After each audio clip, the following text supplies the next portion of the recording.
हम लोग आज जानने वाले हैं इस्लामी साम्राज्य का उदय एवं धर्म युद्ध के बारे में, rise of Islamic empires and the crusades. तो सबसे पहले जानेंगे कि इस्लाम धर्म की स्थापना कब हुई, इस्लाम का जन्म कहाँ हुआ, इस्लाम के जो संस्थापक थे वो कौन थे। तो सबसे पहले जान लीजिए, इस्लाम का जन्म अरब प्रायद्वीप में स्थित नगर मक्का में हुआ था। कहाँ हुआ था? तो मक्का में। ठीक है, तो सऊदी अरबिया के बारे में तो जान ही रहे हैं। तो इस्लाम धर्म के संस्थापक कौन थे? तो इस्लाम धर्म के संस्थापक थे हज़रत मोहम्मद साहब। कौन थे? हज़रत मोहम्मद साहब। जन्म कब हुआ था इनका? तो 570 ईस्वी में। ठीक है, अब जानने का प्रयास करेंगे आखिर मक्का के बारे में। सबसे पहले मक्का जो नगर था वह किस प्रकार का नगर था उस समय? तो वैजंतीय साम्राज्य कस्तुनतुनिया, यहाँ ध्यान दीजिएगा, कस्तुनतुनिया होगा। ठीक है, यहाँ कस्तूर दुनिया लिखा गया है, टाइपिंग मिस्टेक है, कस्तुनतुनिया से लाल सागर होते हुए भारत के लिए जाने वाली प्राचीन व्यापार मार्ग पर स्थित होने के कारण मक्का एक प्रमुख नगर और व्यापारिक केंद्र था। अरब का, ध्यान दीजिएगा, अरब का ईद में मक्का सहित अन्य नगरीय क्षेत्रों में वाले लोग मूलतः बद्दू नस्ल के थे। तो यहाँ जो ईद बोल रहे हैं तो ईद नहीं होगा, इन दिनों जो मक्का नगर था वह क्या था, वहाँ जो लोग निवासी थे, वहाँ के निवासी, यहाँ देख लीजिए ये टाइपिंग मिस्टेक है, ईद इन दिनों में, ठीक है, ईद में नहीं, इन दिनों में मक्का सहित अन्य नगरीय क्षेत्र। मक्का प्रमुख नगर था कहाँ? अरब का। तो मक्का के अलावा जो और भी नगर थे वहाँ जो मूल रूप से वहाँ के निवासी थे वे बद्दू नस्ल के थे, बद्दू जनजाति के थे। ठीक है, अब ये मक्का नगर कहाँ पर स्थित था, कहाँ मौजूद था? अल रब अल खाली। याद रखिएगा, कई बार एग्ज़ाम में जो है, कॉम्पिटिटिव एग्ज़ाम में इस प्रकार का ऑब्जेक्टिव रहता है कि अल रब अल खाली कहाँ मौजूद है? तो अरब में मौजूद है। ये क्या है? तो रेगिस्तान है यह। ठीक है, तो बताए अल रब अल खाली अरब का एक विशाल रेगिस्तान था। इस्लाम का जन्म स्थल मक्का इस रेगिस्तान के उत्तर पश्चिम में स्थित था। कहाँ पर? तो उत्तर पश्चिम में, अरब के उत्तर पश्चिम। ध्यान दीजिए, ये जो अल रब अल खाली रेगिस्तान है इसके उत्तर पश्चिम में मक्का नगर था। इस्लाम के जन्म के कर्म का एक प्रमुख धार्मिक व आर्थिक केंद्र बन गया। तो ध्यान दीजिए, इस बार लगता है काफ़ी ज़्यादा टाइपिंग मिस्टेक हुआ है।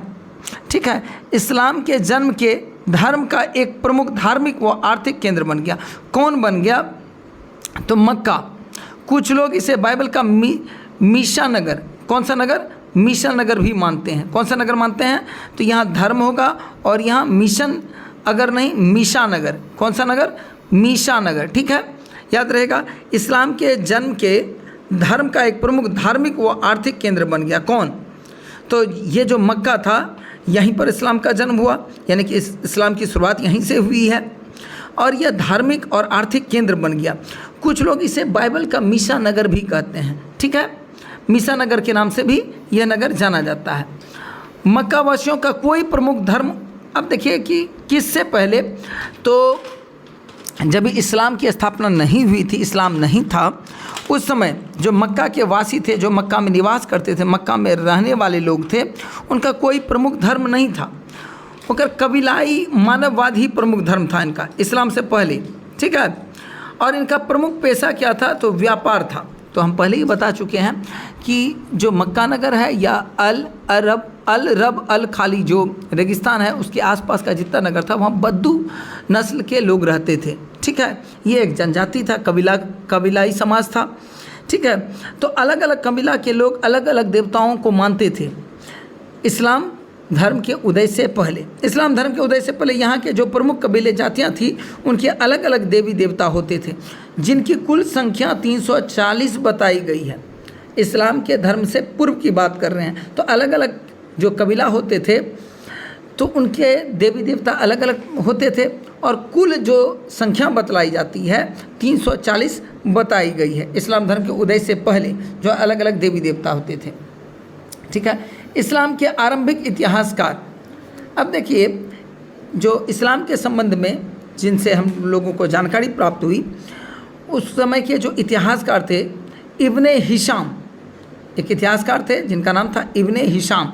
याद रखिएगा, बहुत ही पॉपुलर है। इस्लामी साम्राज्य को जब आप पढ़ेंगे तो इस चैप्टर में इब्ने हिशाम को जानना बहुत ज़रूरी है। इस्लाम के आंतरिक इतिहासकार इब्ने हिशाम के अनुसार मक्का में पत्थर की मूर्ति पूजा का प्रचलन सीरिया से आया था। कहाँ से आया था? सीरिया से आया हुआ था। पत्थर की मूर्ति पूजा का प्रचलन कहाँ से आया था? मक्का में, तो सीरिया से आया था। अरब के उत्तर में सीरिया एवं इराक और पूर्व में ईरान तथा पश्चिम में मिस्र स्थित है। तो ध्यान दीजिएगा, अरब जो है, अरब के उत्तर में कौन है? तो सीरिया है। और इराक पूर्व में क्या है? तो ईरान है। और पश्चिम में मिस्र स्थित है। उत्तर में सीरिया और इराक हो गया। मान लीजिए कि ये अरब कंट्री है, तो इसका नॉर्थ हो गया ये उत्तर, साउथ हो गया दक्षिण, ईस्ट हो गया पूर्व, और वेस्ट हो गया आपको पश्चिम। तो हम लोग समझते हैं उत्तर में सीरिया और इराक था, तो इस वाला इलाका में क्या था? सीरिया और इराक था। पूर्व में क्या था? तो पूर्व में ईरान, कौन सा कंट्री? ईरान, ठीक है। और पश्चिम में मिस्र स्थित, पश्चिम में कौन सा? तो पश्चिम में मिस्र स्थित था, ठीक है। चलिए नेक्स्ट बढ़ते हैं। मुस्लिम इतिहासकार अल सहरी तानी, इनका नाम क्या था? मुस्लिम इतिहासकार थे, उनका नाम था अल सहरी तानी। अल सहरी तानी के अनुसार काबा में 360 बुत थे। कितने थे? यहाँ कब लिखा हुआ है, यहाँ काबा समझ लीजिए, काबा जो प्रमुख पत्थर है, और काबा नगर भी है, चूँकि वो जो इलाका है वहाँ जो काले रंग का एक पत्थर है, ठीक है, तो वहाँ लोग जो है इस्लाम धर्म के अनुयायी जाते हैं, काबा को चूमते हैं। तो काबा में 360 बुत थे। बुत से मतलब मूर्ति, ठीक है, थे, जिनमें प्रमुख बुत हुबल का था। किसका था प्रमुख बुत? तो काबा में 360 बुत थे उस समय, सभी को ध्वस्त कर दिया गया। अब देखिए 360 बुत में से, उसमें से प्रमुख जो बुत था वो था हुबल का। किसका? हुबल का। वहीं एक और इतिहासकार है जिनका नाम तबरी था। क्या नाम था? तबरी। तबरी के अनुसार हुबल का बुत काबे के ठीक बीच में एक कुंड पर रखा हुआ था। तो काबा जो है उसके पास, उसके बीच में एक क्या है, काबा के पास का जो परिसर है उसके बीच में एक कुंड है, और उस कुंड के पास ये हुबल का मूर्ति रखा हुआ था। काबा के बारे में जानिए। काबा नामक काले पत्थर, काबा जो पवित्र पत्थर है या पवित्र उनका मानने वाला, मान लीजिए इस्लाम धर्म के जो अनुयायी हैं, वो बहुत ही उनके लिए पवित्र स्थान है मक्का। तो वहीं पर जो काला पत्थर है एक, जिसे संगे अवसत भी कहा जाता है। तो काबा का जो वो पत्थर, काबा जिसको कहते हैं हम लोग, काबा को संगे अवसाद के नाम से भी जाना जाता है। एक मान्यता के अनुसार एक देवदूत ने यह पवित्र पत्थर अब्राहम, यानी कि इब्राहिम कहिए या अब्राहम कहिए, जिसे अरबी लोग अपना पूर्वज मानते थे, उसे दिया था। किसने? तो एक देवदूत ने। यह एक मान्यता है। उसके अनुसार वो जो काबा पत्थर है वहाँ पर मौजूद मक्का में, उसको एक देवदूत ने यह पवित्र पत्थर किसको दिया था? इब्राहिम या फिर अब्राहम को दिया था। किससे? और जो अरबी लोग थे वो उनको अपना पूर्वज मानते हैं, इब्राहिम को, ठीक है। आगे बढ़ते हैं। इस्लाम से पूर्व मक्का के प्रमुख देवी देवता मनात, अल्ताल एवं अल उज्जा थे। जब इस्लाम का स्थापना नहीं हुआ था, इस्लाम का उदय नहीं हुआ था, उस समय जो मक्का का प्रमुख देवी देवता था वो अल्ताल और अल उज्जा थे। प्रमुख देवता में से आते थे अल्ताल, मनात, ठीक है, अल्ताल और अल उज्जा, ठीक है। मनात, अल्ताल और अल उज्जा प्रमुख देवता के अंतर्गत आते थे देवी देवता में, ठीक है। अब पैगंबर हज़रत मोहम्मद साहब जो इस्लाम धर्म के संस्थापक हैं, अब उनके बारे में जानने का प्रयास करते हैं। पैगंबर हज़रत मोहम्मद साहब का जन्म एक साधारण निर्धन परिवार में हुआ था। शुरुआत में इन्होंने गडरिया लिखा गया है, गडेरिया, जो पशुओं वगैरह को चराने के लिए जाते हैं, गडेरिया का जीवन व्यतीत किया था इन्होंने। बाद में इन्होंने एक धनी व्यापारी की विधवा जिसका नाम खदीजा था, याद रखिएगा क्या नाम था? खदीजा, कि यहाँ नौकरी कर ली। इस समय मोहम्मद साहब की उम्र 25 वर्ष थी, मात्र 25 वर्ष के थे, एवं खदीजा की आयु करीब 40 वर्ष थी। इनके कर्तव्य परायणता को देखकर खदीजा ने इनसे विवाह कर लिया। तो आपने देखा कि 25 वर्ष के उस समय मोहम्मद हजरत साहब थे, और 40 वर्ष की विधवा, एक व्यापारी की विधवा थी जिनका नाम खदीजा था, उनसे विवाह कर लिया था।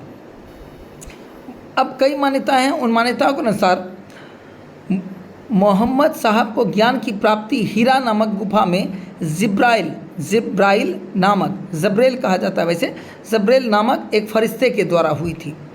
कई मान्यताएं हैं, उन मान्यताओं के अनुसार अगर देखें तो मोहम्मद साहब को ज्ञान की प्राप्ति, जो धर्म के संबंध में जो उन्होंने प्रीच किया, उपदेश दिया, उनको जो प्राप्त हुआ था, यह कहाँ हुआ था? तो हीरा नामक गुफा में। कहाँ? हीरा नामक गुफा में जब्रेल की नामक फरिश्ते के द्वारा। ठीक है।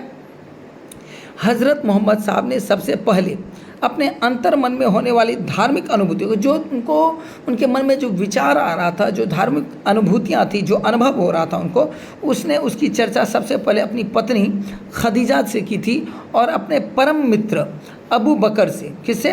अबू बकर से। और अपने जमाई, अपने दामाद अली के सम्मुख की थी। सबसे पहले उन्होंने अपने अनुभूतियों को किससे बताया था धर्म के संबंध में?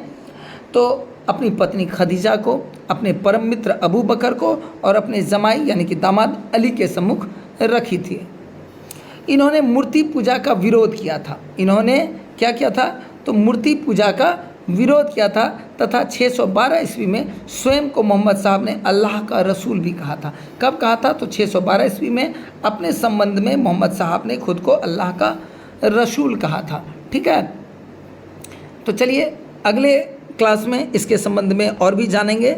यह एक तरह से कहिए तो यह आपका इस चैप्टर का पहला क्लास है और बहुत जल्द आपके लिए दूसरा क्लास भी लाएंगे, दूसरा वीडियो भी लाएंगे। तब तक के लिए सलामत रहिए। चलिए, धन्यवाद।